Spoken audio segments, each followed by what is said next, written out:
महाराष्ट्रातल्या प्रत्येक नागरिकांना वाटतं की आपल्याला या प्रकरणाचा पूर्ण छडा लागला पाहिजे। यात जे आरोपी आहेत त्यांना शिक्षा ही कठोर शिक्षा झाली पाहिजे, म्हणून हा त्यांचा असलेला उद्रेक आहे। आणि सरकार सुद्धा त्याच दृष्टिकोनातून तपास करते। जोही याच्यात आरोपी असेल त्याला सरकार सोडणार नाही असं स्वतः मुख्यमंत्री देवेंद्र फडणवीस साहेबांनी सांगितलेलं आहे आणि त्या गतीने त्या दिशेने तो तपास चालू आहे। पहिल्यांदाच असं होतंय की एखाद्या प्रकरणामध्ये एवढ्या मोठ्या प्रमाणामध्ये यंत्रणा या काम करतायत, म्हणून मला वाटतं या नागरिकांच्या ज्या भावना आहेत त्याचा सुद्धा एक वेगळा विचार सरकार निश्चित करेल आणि आरोपींना फासाच्या शिक्षा म्हणजे फाशाची शिक्षा होईपर्यंत थांबणार नाही असं एकंदरीत तपासाचा वेग चालू आहे। या प्रकरणावरून सुरेश धस आमदार तुमचे म्हणतायत की देशमुख हत्येचे आज जे पकडलेले आरोप आहेत, आतापर्यंत जे पकडलेले आरोप आहेत हे केवळ प्यादे आहेत। ते बघा, प्यादे आहेत, वजीर आहेत, राजा आहे, यावर आता भाष्य करण्यापेक्षा यंत्रणेला त्यांचा तपास करू द्या। रोजचा जो रिपोर्ट त्या यंत्रणेकडे येतोय किंवा त्या तपासामध्ये जे निष्पन्न होतंय त्यावर यंत्रणा पूर्णपणे आपली तपासाचा दिशा ठरवते, म्हणून मला वाटतं आता तपास यंत्रणेमध्ये जास्त इंटरफेअर करणं योग्य नाही। संदीप क्षीरसागरांचा असा दावा आहे की वाल्मिक कराड हाच मास्टर माइंड आहे आणि मंत्री धनंजय मुंडे असल्यामुळे त्याला संरक्षण मिळते। कोण मास्टर माइंड आहे, काय आहे, याला तपास करू तर द्या ना। एखाद्याचं नाव घेऊन आपण डायरेक्ट त्याला फासावर चढवू शकत नाही। काही कायदेशीर प्रोसिजर असतात, तपासाचं काहीतरी एक वेगळी दिशा असते, ते सगळे एव्हिडन्स जमा करावं लागतात, त्या एव्हिडन्स कोर्टासमोर जावं लागतात, त्यानंतर कोर्ट सुद्धा त्या एव्हिडन्स पाहूनच शिक्षा देते। तातडीने कुणावर कारवाई होत नसते, परंतु तपासाच्या याच्यामध्ये आपल्याकडून मला वाटतं आता राजकीय सर्वच पुढारी कोणत्याही पक्षाचे असो, हा तपासामध्ये आता आपण कोणीही अडथळा आणू नये। तपास यंत्रणा जर काही चुकत असेल किंवा आपल्याला वाटत असेल की काही केलं पाहिजे तर त्यांनी जे तपास यंत्रणाचे प्रमुख असेल त्यांना भेटून त्याला त्याबद्दलची माहिती जरूर दिली पाहिजे। मी विरोध करावा असा विरोधाला विरोध करावा असं नाही, परंतु जाहीरपणे बोलून त्याच्याबद्दलचा डिस्टर्बन्स जे आहे तपास यंत्रणा देतात ते येऊ नये असं माझं वैयक्तिक मत आहे।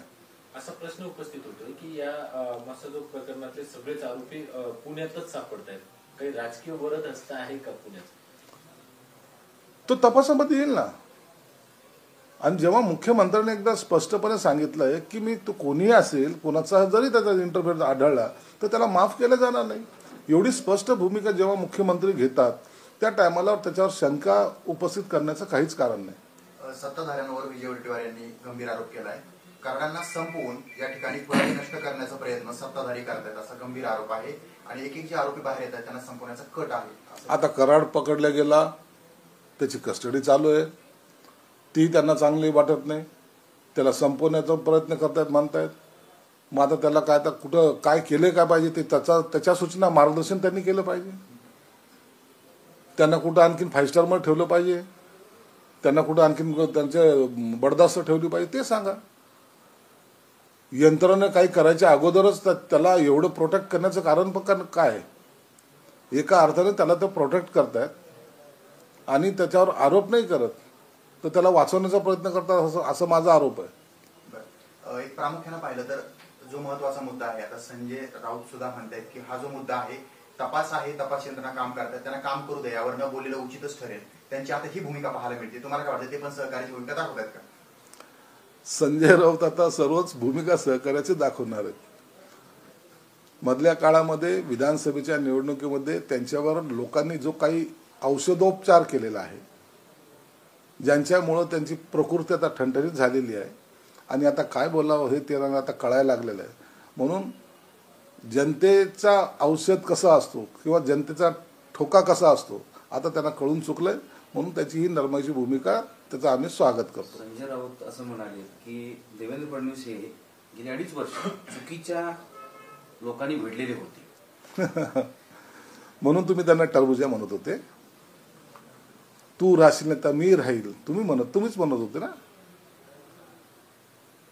त्याच्याबद्दलचे अत्यंत खालच्या पातळीवर टीका करणाऱ्या लोकांमध्ये झालेला हा परिणाम हे वेगळा ट्रॅकवर जाण्याचे ह्यांचे संकेत दिसत आहेत.